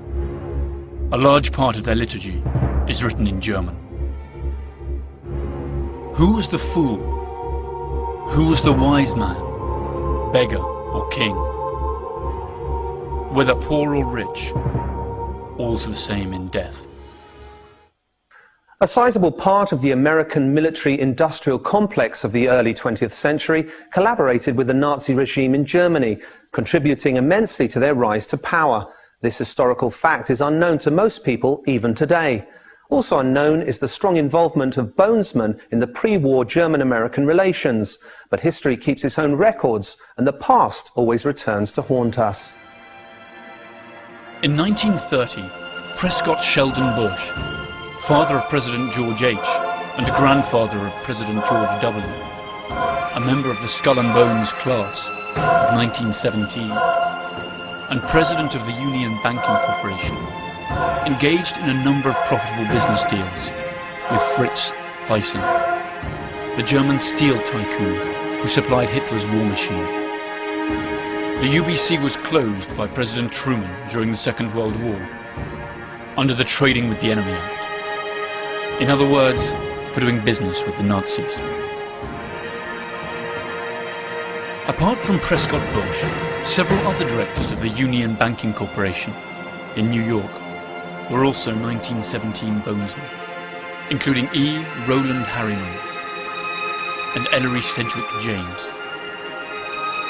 In 1938, Bush, by then executive associate of Brown Brothers Harriman, issued a loan to Hitler's Germany to enable the latter to import American Standard Oil fuel. In 1941, the year the United States entered the war against the Third Reich, Standard Oil, which belonged to Rockefellers, Bonesman themselves, had 6 oil tankers sailing under Panamanian flags and manned by German crews. These vessels carried fuel from their American refineries to the Canary Islands, where their German submarines were being refueled. In the meantime, Allied troops were losing their lives on European battlefields. Investigator Anthony Sutton claims that Skull and Bones is not at all an American society, but a branch of a foreign secret society. According to this expert, it is one of the reasons why secrecy in the order is so vital. However, the list of its members is a true who's who of American society. Many of these influential personalities are advocates of the American way of life. Skull and Bones membership certainly has its privileges. At least 3 American presidents were or are Bonesmen: George W. Bush, his father George H. Bush, and William Taft. The proposition that this small club of the well-to-do pulls the strings of American power, and through it those of the whole world, by placing its associates in key power positions, is supported by substantial evidence. The elections of 2004 saw the almost impossible come true. Both the Republican candidate George W. Bush and his Democrat rival John F. Kerry were members of Skull and Bones. That's to say, prior to running as representatives of parties that supposedly propound opposite political visions, they had both sworn allegiance to the same mysterious principles. And what's worse, they share secrets that are not known to their own constituents. The million-dollar question for American citizens and the world as a whole is, do Bonesmen put their frat fidelity above that of their civic responsibilities? As the BCCI case clearly shows, the answer is undeniably yes. By the end of the 1980s, the scandal concerning the Bank of Commerce and Credit International was making the headlines. The BCCI was accused of laundering drug money and financing terrorist operations. The scandal tarnished the reputation of the US government, since the bank operated freely in America and was a regular contributor to political campaigns. The administration of Bonesman George H. Bush blocked the investigation, which had in any case been entrusted to a Senate commission chaired by Bonesman John Kerry. The BCCI was absorbed by more respectable banks, and the subject was never revived. Who runs Skull and Bones? Up to what point are Bonesmen able to influence the decisions of fellow members? Perhaps by looking into their initiation rituals, we will be able to have some idea of what kind of power the society holds over its brethren, whether they are industry leaders, intellectuals or politicians, and speculate how they use that power should the need arise. Each year, only 15 students entering their senior year at the University of Yale are admitted. The candidates must have been tapped by those senior classmen of Yale University who make up the current membership. The criterion for selection also includes the candidate's potential to increase the power and prestige of the society. 2 votes against the candidate are enough for him to be rejected. During their initiation, candidates must recount all their sexual exploits. Finally, they are expected to perform various oaths, kiss some feet, and drink blood.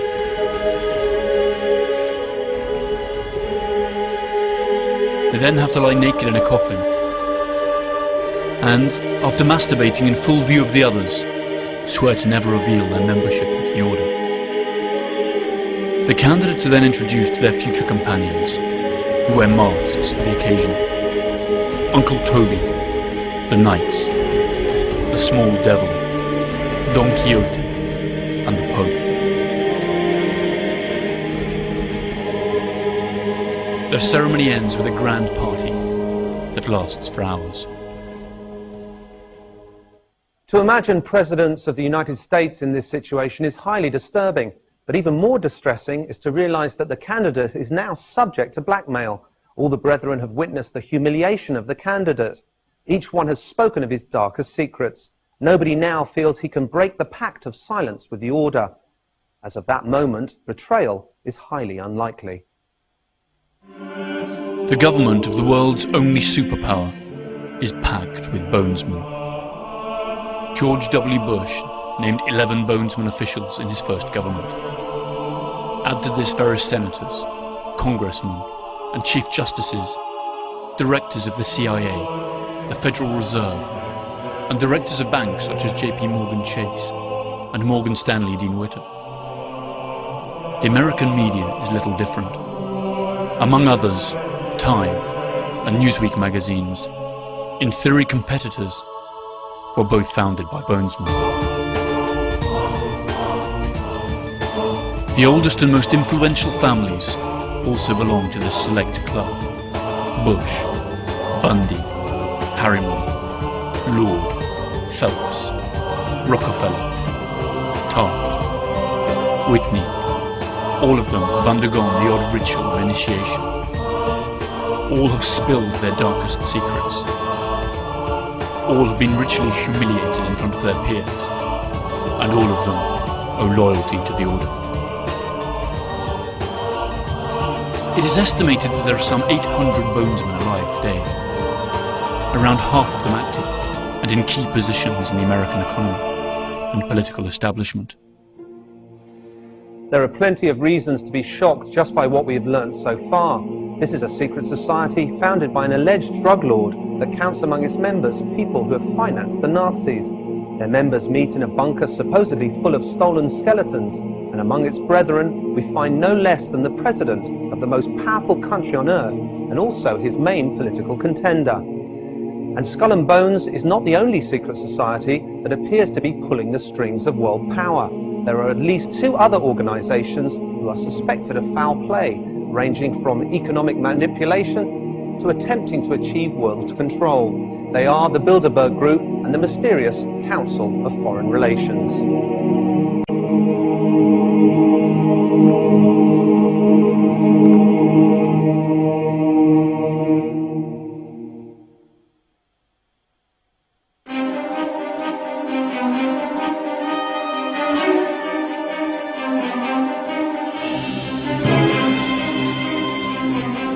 Skull and Bones has seen its power grow steadily since its foundation in 1832. In spite of its alleged early links to drug trafficking and Nazism, most of its known members are respectable, influential politicians and businessmen. But Skull and Bones is not the only secret society whose influence reaches the highest ranks of power. There are more. One of the organizations most suspected of pulling the strings of world power behind the facade of an altruistic organization is the CFR, or Council on Foreign Relations. They are also hidden away here in Washington, D.C. on the 7th floor of this building. They define themselves as a non-partisan resource for information and analysis. That is to say, an innocent think tank. But are they what they say they are?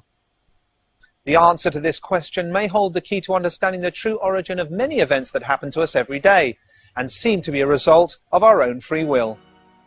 The Council of Foreign Relations was founded during the First World War, when a university fraternity presented President Woodrow Wilson with a set of proposals that detailed options to reinforce world democracy when Kaiser Wilhelm II was eventually defeated. The proposals were backed by Colonel Edward Mandell House, advisor to President Wilson. Wilson presented the project to Congress in January 1918, where it was approved. And the CFR was officially founded in 1921. Its first sponsors were members of the most powerful families in the US: Rockefeller, Mellon, Harriman, Schiff, Kuhn, Loeb, and Carnegie. It was also backed by important foreign citizens, including multi-millionaire South African colonizer Sir Cecil Rhodes, and European bankers Warburg and Rothschild. The CFR makes no secret of who their members are or their activities. At least that's how it seems. Its headquarters are on Park Avenue and 68th Street in New York City. Its reports can be freely downloaded from the internet, where the CFR publishes a full web page at www.cfr.org. It runs a newspaper that is the most prestigious political analysis journal in the United States, Foreign Affairs. It seems they have nothing to hide. However, its critics say that it's nothing more than a facade, that the CFR is a dangerous organisation, set on achieving full global control through the levers of economy and finance. In other words, they're like executives out to privatise world power. According to its critics, the domination strategy of the CFR is to control both sides of conflicts, and its ultimate goal, the creation of a private world government that would run countries as corporations. To achieve this, it would first have to erode the political structures of all sovereign states. Then it would have to foster worldwide socio-cultural standardization. And finally, it would have to impose a globalized financial system that it could control. Critics add all of this would be achieved by provoking global conflicts that would keep the masses united against real or imaginary common enemies. Any similarity with reality is surely pure coincidence. But can an organisation, no matter how hard it tries to manipulate the world, actually achieve this? If so, how much power would it need to amass? To be allowed to join the select 4,200 members the CFR has today, it is mandatory to be American, or to be about to obtain American citizenship. The Council is loaded with top executives, financial institutions, powerful industry leaders, and mass media executives. Academics and scholars, high-ranking military personnel, politicians, public officers, deans of universities, and research centres are also welcome. Their reports identify threats, opportunities, strengths and weaknesses, and then offer operational, tactical and strategic planning in all the spheres of interest to the United States. The question is this for the better or worse? The list of its most prominent members is a conspiracy theorist's dream come true. Among CFR's most renowned members are David Rockefeller, Henry Kissinger, Bill Clinton, former Secretary of State Madeleine Albright, Hungarian-American billionaire George Soros, Supreme Court Judge Stephen Breyer,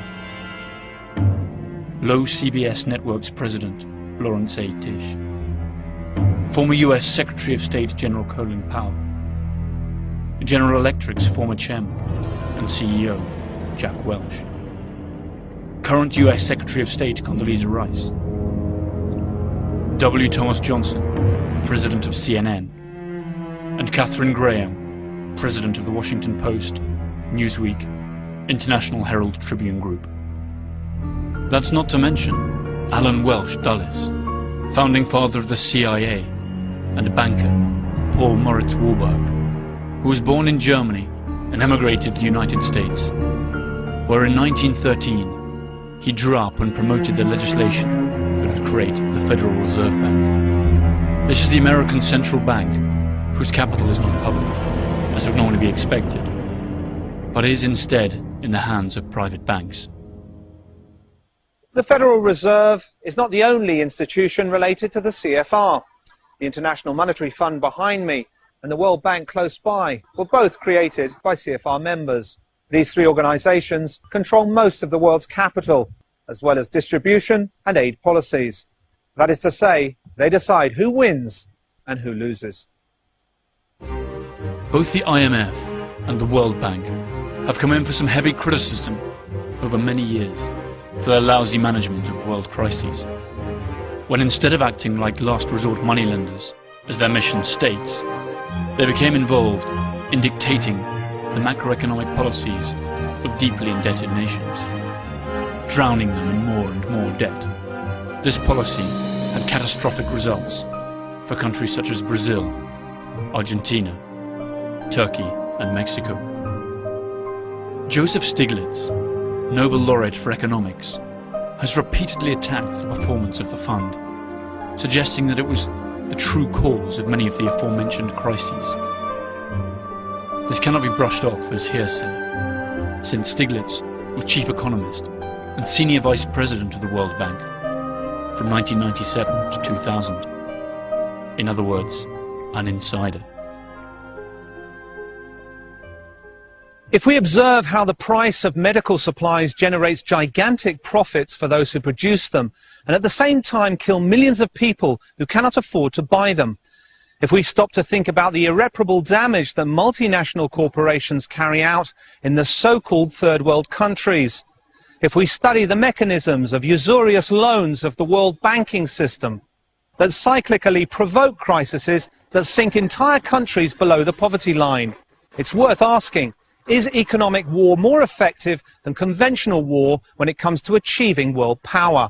Are the members of the CFR those responsible for carrying it out? Or is it all nothing but a natural byproduct of the capitalist system? The idea of a world dominated by private corporations, led by the CFR, might sound nonsensical. These corporations have a joint turnover that is almost twice the GDP of the United States, and employ more than 25 million people in the United States alone. Their power is surely already strong enough to twist some political arms worldwide. Perhaps the CFR is just an innocent think tank, like its members say it is. One thing is certain: the undeniable and enormous power wielded by such a group of influential people, for better or for worse. What other secret societies pull the strings? Or better said, what other societies secretly pull the strings on the world stage?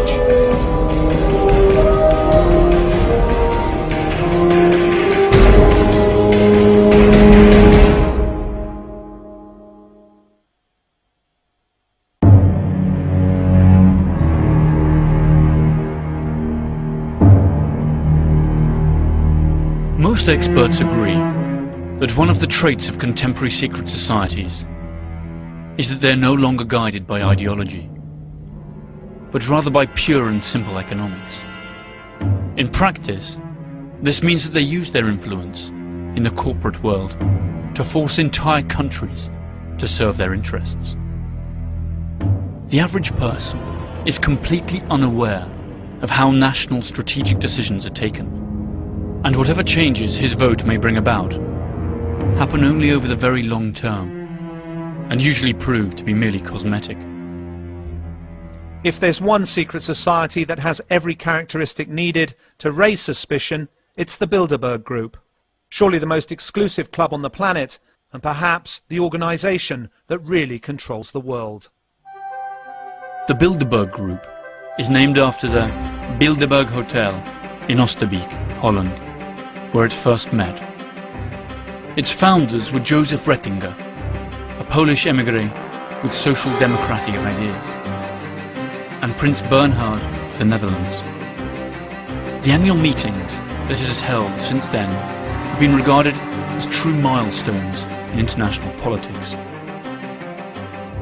For the occasion, each country sends two guests, one of whom is conservative, the other liberal. According to Prince Bernhard, the group was created as an entity destined to fortify the North Atlantic Unit, to stop Soviet expansionism, and to promote cooperation and the economic development of the countries of the West. Sometimes to better understand an organization, you need to know more about the people who work for it. There are two interesting facts that question the integrity of the founder of the Bilderberg Group. Firstly, Prince Bernhard of the Netherlands was an active member of Hitler's SS in his youth. Second, he had to stop heading the meetings in 1976 after being involved in the Lockheed scandal related to the purchase of fighter jets. On that occasion, Lockheed was found to have bribed Japanese, Dutch and Italian officers. The Nazi background of Prince Bernhard did not stop the Bilderberg Group from being supported by Social Democrats, or by the Rothschild Bank, or the Rockefellers, both of Jewish origin. Other early sponsors included the Wallenbergs, owners of Electrolux and Ericsson in Sweden. All of them still actively participate in the annual general meetings of the group, either directly or through their representatives.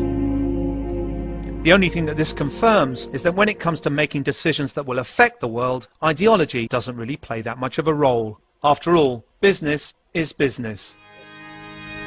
The venue, the agenda, and the participants are not secret. What remains undisclosed, however, are the topics discussed, since the meeting is held behind closed doors, and no detailed reports are published.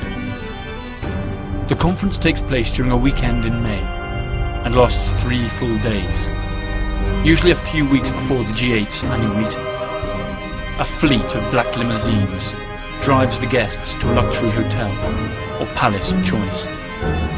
Security is tight and includes members of the attending country's secret services. Their guests include bankers, top businessmen and media moguls, as well as European and American politicians and leaders. When looking at the meetings, we can get some idea of how the nations of the future will be. Economic power groups owning both the world's capital and the means for production in an overpopulated planet, sick with poverty and short on natural resources. Past and present participants of the Bilderberg Group include the CEOs of France Telecom, Coca-Cola, Danone, Heineken, JP Morgan Chase, high-ranking British, American and European officials and cabinet members, and the editors of newspapers such as El País, La Repubblica, Le Figaro, the New York Times, Die Zeit, and the Wall Street Journal, among others. What should we think when meetings like these have among their participants the owners of media giants and still their secret agenda goes unreported? Where does their loyalty lie? With their audience or with this secret society of the rich and powerful? The most popular Bilderberg conspiracy theory states that the group is a test lab for policies and decisions that countries and powerful corporations will later implement. According to this theory, the guests exchange their views on the proposals made by the most powerful countries. Thus, it is possible to predict how these countries will react in real life and fine-tune the ensuing courses of action. In defense of the group, their most recent organizer, Viscount Etienne d'Avignon, has been clear. I don't think that we are a global ruling class, because I don't think a global ruling class exists, he said. I simply think that it's people who have influence, interested in speaking to other people who have influence. And he added, when people say, this is a secret government of the world, I say that if we were a secret government of the world, we should be bloody ashamed of ourselves. The Bilderberg agenda, according to its own press releases, is the world agenda. Whether its members can then carry it out or not is open to discussion. The items on the Bilderberg agenda vary very little from meeting to meeting. A state of the world analysis, discussions on security in the West, debates on economic and political trends in the developed countries, as well as discussions on nuclear energy, and lately, biotechnology. Other famous guests at the group's meetings have included Giovanni Agnelli, then president of Italy's Fiat auto giant, and Henry Kissinger. Bill Clinton, Tony Blair, and Angela Merkel attended before assuming public office, as did Kofi Annan, the former Secretary General of the UN. Annan was married to Raoul Wallenberg's niece. Wallenberg, as we stated before, is the patriarch of the powerful Swedish family, that has supported the group from its very beginning. Other participants have included Henry Ford II, Georges Pompidou, Helmut Schmidt, and Baron Edmund de Rothschild, together with the father of the American atomic bomb, J. Robert Oppenheimer. More names follow: Donald Rumsfeld, Alan Greenspan, George Soros, David Rockefeller, Queen Beatrice of the Netherlands, and US Senator and former presidential candidate John Kerry. The list, while incomplete, represents the greatest amount of economic and political power ever concentrated in one single organization. Curiously enough, there are no disloyal Bilderbergs. Nobody has broken the silence, and if they do speak out, they do so many years after attending the meetings of the group, by which time it is already too late to change events. For many, these brief statements are proof that the suspicions about the group are staggeringly true. Years after participating in a Bilderberg meeting, George McGee, former United States ambassador to Germany, said that the Treaty of Rome that created the European Common Market was born in the Bilderberg meetings. Jack Schenkman, chairman of Amalgamated Bank and also a Bilderberg member, said in 1996, "The idea of a common European currency was discussed a great many years before it came about. We also discussed the possibility of the United States re-establishing diplomatic relations with China before President Nixon actually did it." One naturally wants to dismiss conspiracy theories, but it was David Rockefeller himself, a member of Skull and Bones, CFR and the Bilderberg Group, who said something that will be remembered as one of the most brutal confessions ever made. Something must replace governments, and it seems to me that private power is the adequate entity to do it.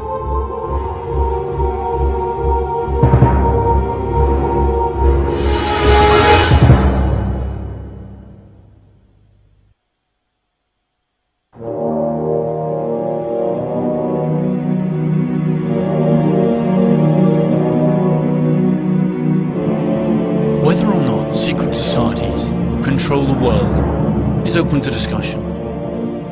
What is clearly undeniable is that the most powerful people in the world are indeed accustomed to belonging to one secret society or another. Currently, there are three societies that seem to have a monopoly on influencing global policy from behind the scenes: Skull and Bones, the Council of Foreign Relations, and the Bilderberg Group. According to their critics, they're not different organizations, but the three heads of the same monster that is dead set on dominating the world through control of labor, capital, and land. But there is a fourth organization that conspiracy theorists keep bringing up. In contrast to the other three, its activities are public and nothing happens behind closed doors. However, that does not seem to stop the accusations against it. It's known as the Trilateral Commission. In 1973, David Rockefeller, also a member of the CFR, requested that his fellow Bilderberg members include Japanese representatives in the group, but the idea was turned down. He then created the Trilateral Commission, which compromises annual private meetings of some 350 people. Again, top businessmen and corporation executives, media moguls, politicians, and non-governmental organizations. At this time, including the Japanese. The idea was to create a trialogue involving Asia, America, and Europe. US President Jimmy Carter was present at several of its meetings. But the Trilateral is not only criticized by sensationalist authors. One of the most striking accusations came from Barry Goldwater, former Democratic American senator and presidential candidate, who described it in words that would make even the most paranoid person blush. What the Trilateral is really up to is the creation of a world economic power, exceeding the political government of the nations involved. As managers and creators of the system, they will govern the world. In the 1980s, it was not the left wing, but the right wing that lashed out at them. The American Legion, the veterans of foreign wars, and the ultra-conservative John Birch Society denounced the Trilateral Commission and wanted Congress to investigate it. But their demands died, buried in red tape. During the 1980 presidential campaign, Ronald Reagan attacked Jimmy Carter by saying that there were 19 trilateralists, including Carter himself, in the administration. Reagan pledged that if he were elected president, he would not stop until he had exposed all of the secrets of the Trilateral Commission. But when Reagan finally became president, he included in his government 28 members of the CFR, 10 Bilderbergers, and at least 10 trilateralists. His vice president was none other than trilateralist George H. Bush. At this point, we must face one of the greatest mysteries surrounding secret societies, because the same names appear time and time again. Conservative and liberal, Democrats and Republicans, Nazi sympathizers and Social Democrats all seem to live under the same roof, in the pursuit of a common goal. Although they seem to have radically opposing views, in reality, they obviously share some of the same interests. The only possible explanation for this is that an establishment actually exists within the establishment. Perhaps that is what President George H. Bush was talking about when, after the Gulf War in 1991, he spoke of a new world order. What is at stake is more than one small country. It is a big idea, a new world order, where diverse nations are drawn together in common cause to achieve the universal aspirations of mankind. There are just too many coincidences to ignore, too many signs that suggest something is terribly wrong. After all, if we ourselves had that much power, money, and access to classified information, who could say we would not also use it for our own benefit? If we follow the course of history, since the Industrial Revolution, we will see a fascinating sequence of events unfolding that seem to prove the conspiracy theory, or at least provide major arguments for it. First, the ever-increasing concentration of cash and other resources in a few private hands, such as banks and gigantic multinational corporations. Corporations whose revenues are equivalent to the GDPs of entire countries, and whose mere survival demands more and more profits year after year, no matter the social cost. Second, the creation of public, multilateral control organizations that are actually nothing but the public arm of powerful private interests. These organizations include the American Federal Reserve, the World Bank, and the IMF. Third, the undeniable advance of the process known as privatization. That is, taking non-renewable natural resources, communication infrastructures, heavy industries, as well as defense, health, and banking systems, out of the hands of the people and delivering them into the clutches of profit-hungry private corporations. Fourth, the phenomenon of cultural and financial globalization, that in truth amounts to little more than the imposition of a dominant cultural and economic system upon those of peripheral countries. Fifth, the creation of worldwide conflicts and stereotypical enemies to manipulate public opinion and destroy any possibility of discussion or dissent, leading to the actual loss of many of the most elementary democratic rights. The US Patriot Act of 2001 is a good example of this. When panic attacks, people tend to accept more and more control. Finally, and most interesting of all, that almost all of the key players of these events, those who are really taking the decisions and hold the true political and economic reins of the West by being in command of its capital, armed forces, or even votes, are coincidentally grouped in just a few societies that meet behind closed doors. Are Skull and Bones, the CFR, the Bilderberg Group and the Trilateral Commission the cause or the consequence? Does membership mean enjoying certain privileges, or is it that only those who enjoy certain privileges can become members? Does it really matter? Just look around and draw your own conclusions. Perhaps it's time to understand that nothing is a coincidence, that events are all interrelated and are always serving a higher power, that though hard to see, is in plain view to us all, if only we know where to look. Otherwise, while believing we are masters of our own destiny, we will be merely puppets in a play controlled by the sinister hands of secret societies.